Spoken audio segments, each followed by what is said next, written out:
ఇంకో పిక్చర్ తీసి వీడి మాతో ఎంత మంచి ఇప్పుడు ఆ రోజు మన మేము మాట్లాడుకుంటున్నప్పుడు ఒక ప్రెస్ మీట్లో నువ్వు మాతో ఎంత కాలు మీద కాలు వేసుకొని ఎంత హ్యాపీగా మాట్లాడేవాడు, ఇప్పుడేమో స్టార్ అయిపోయినావు, ఇట్లా మాట్లాడుతున్నావు అంటే నాకు అలాంటి ఫీలింగ్ ఏం లేదు. మంచిగా కాలు మీద కాలు వేసుకొని మాట్లాడదామని కాలు మీద కాలు వేసుకొని మేము మాట్లాడుకున్నాం.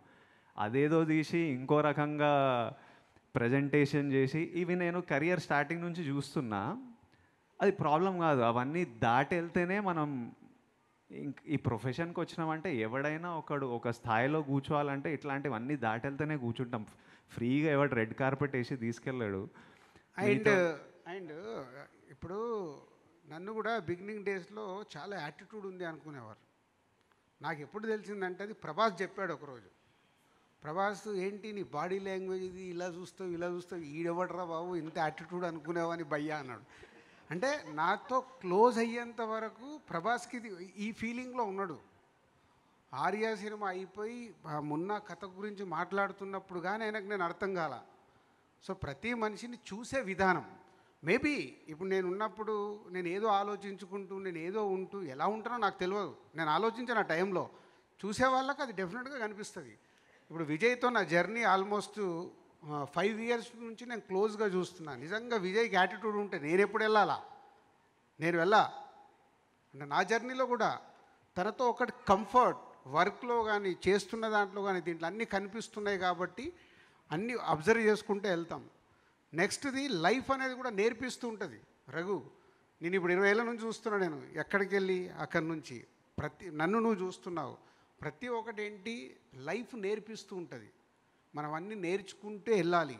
అండ్ ఇక్కడ మేము వచ్చి నిలబడుతున్నామంటే మాకే 100కు 100 పాజిటివ్ ఎప్పటికీ రాదు. నాకే ఉండదు. ఇంత మంచి సినిమాలు తీస్తే ఇటు ఇలా చేస్తారా దిల్రాజు మామ ఇదిరా కామెంట్లు వస్తూనే ఉంటాయి. అవన్నీ పట్టించుకుంటే నేను ఎక్కడ ముందుకెళ్తా, నేను కరెక్ట్గా ఉన్నానా లేదా, నేను కరెక్ట్గా వెళ్తున్నానా లేదా, ఈ రెండే నాకు ఇంపార్టెంట్.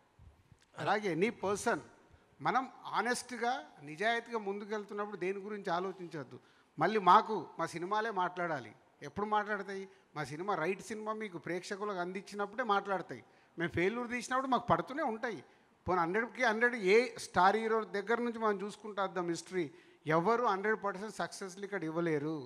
ఎగ్జాంపుల్ నేను మన మధ్యాహ్నం పవన్ కళ్యాణ్ గారు ఖుషీ టు గబ్బర్ సింగ్ 10 years పీరియడ్లో ఒక జల్సా ఒక గుడ్ ఫీలింగ్ వచ్చింది. 10 years కానీ ఆయన స్టార్ ఇమేజ్ ఇంత కూడా కదలలే. ఎందుకు? వెయిటింగ్. ఎప్పుడో ఒక మంచి సినిమా వస్తుంది, ఎప్పుడో ఒకటి. హీరోలకైతే అసలు ఏమీ కాదు నా లెక్కన.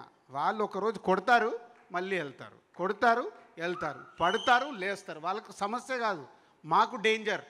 డైరెక్టర్లకి ప్రొడ్యూసర్లకి డేంజర్. సినిమాలు ఫ్లాప్ వచ్చినాయనుకో నా డబ్బు పోతూ ఉంటుంది, నేను నిలదొక్కుకోవడం కష్టం. డైరెక్టర్లకు ఫ్లాప్లు వచ్చిన 3వ సినిమా తర్వాత డైరెక్టర్ని ఎంకరేజ్ చేయరు. కానీ హీరోలకు ఏమీ కాదు. సో ఈజ్ గుడ్ హార్ట్ కాబట్టి నేను నెక్స్ట్ కంటిన్యూ అవుతున్నాను. ఒక జర్నీ చేస్తే కానీ అర్థం కాదు. విజయ్ రాజుగారు